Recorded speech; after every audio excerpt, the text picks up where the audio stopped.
can prove all those doubters wrong. Was that coach's best handstand when he walked back? That was pretty solid. He got a firm 2 hands on the ground and thought he was pretty straight, so you got to give him a lot of credit for that. No matter who you guys play in the championship, they're going to have like really good big men. The way Zach played tonight, what does that say about your ability to sort of deal with that either way? Yeah, I mean, I think you look at our team and our strength. We always play inside out, night in and night out, and we have 4 really talented bigs from Zach, Shimon, Tilly, and J3, and they're all very different and can bring us something different on a given night. And I just think that's a credit to our balance. It's something that we've had to rely on all year long. So we feel really confident, no matter who we go up against, that our bigs are going to be able to deliver for us. How impressed were you in particular with Zach tonight on both sides of the floor? Super impressed, and to come out here in the national semifinal game and to get his first ever double-double to go along with 6 blocks was just huge. And I couldn't be more happy for Zach. As you know, it's been my roommate on the road all year, and he's been waiting for that first double-double. So I'm glad it came tonight. How unguardable is that one-footer you do and you had it really going around? Yeah, it felt good. It is something that I work on a lot.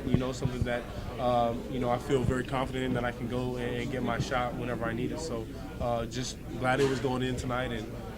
But yeah, it definitely comes from a lot of practice. Nigel, has it sunk in yet that you're 40 minutes away from a national championship? It has definitely sunk in. As soon as that buzzer went off, that's all I could think about was that we were 1 game away. And you never want to overlook a game, but coming into the national semifinals, you think, like, if we get through this, we're playing for it all. And anything can happen in a 1-game scenario. So as soon as that buzzer hit, I knew what was at stake. I knew what we now have the opportunity to do. And I just couldn't be more excited. When you're sitting out here, is it like you can almost look from afar and formulate a plan for what you want to do? You're not kind of caught up in the day-to-day as much. You're saying when I was sitting out? Yeah. Oh, yeah, for sure. And I think that was so instrumental to my growth, was being able to slow down and look at the game from a different perspective. I watched so much film from college games to pro games to my past games, and especially from my position being a point guard and being a leader, you really have to know everything that goes on the court, and I think it really helped me out. And when you're antsy to play and you can't, do you find yourself raising the bar even higher and higher because you can't do anything about it? Yeah, it was tough, especially last year. I had ankle surgery, so I couldn't even practice at times.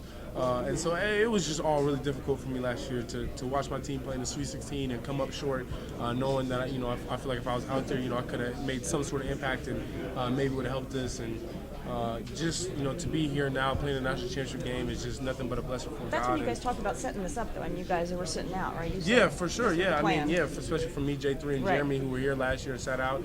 And then over the summer, when Jordan started texting me saying he was thinking about transferring, and if you go back to those texts, we talked about a national championship, and we did, and we didn't shy away from it. So I just couldn't be more happy for my teammates and my coaches that we have this opportunity on Monday. It's such a big stage. How do you block out all the big lights, bright lights, and what everyone's saying about you guys?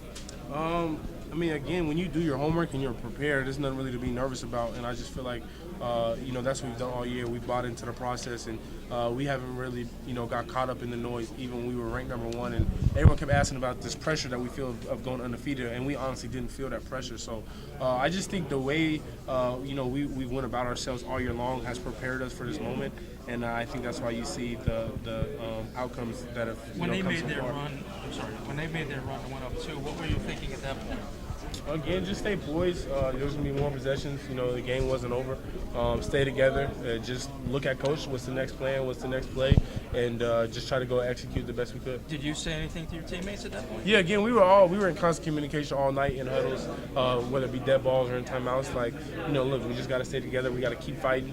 And it's a 40-minute game, so we just got to keep doing it for 40 minutes. Nigel, this is what you left Washington for, to come chance. What does it mean to you to know that you're in this situation now, playing the final game of the year? Well, this wasn't the only reason why I left Washington, but I think anyone who transfers and sits out and then the next year is playing in the national championship game, you're obviously going to be really excited and really happy about this opportunity. But again, it's just a blessing, for God to lead me down this path and to be sitting here after everything that I went through. I just couldn't be, again, more thankful to him and thankful for my teammates and my coaches for helping me get to this point. Nigel, what happened there in that second half, and how did you guys work that up to pull it out in the end? They made a run, and you got to give them a lot of credit. South Carolina is a very competitive team, and they weren't here by accident. South Carolina is a really good team, and we knew it was going to be a dogfight for 40 minutes. So, we just had to say, look, they're making their run. We got to stay together. We have to stay poised, and we have to continue to execute down the stretch. And a lot of credit to our guys for doing that. How do you feel like you guys handled Thorne well?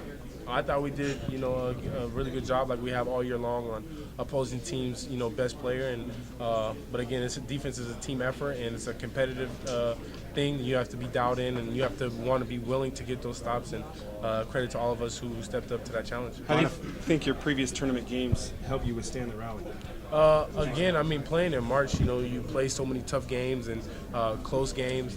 And so we thought that, again, the 4 games that we played previous to this, we knew it was going to help us out a lot, specifically West Virginia. And their pressure, we knew was going to prepare us for this. And I thought we just did a great job executing down the stretch. Lots of fans down.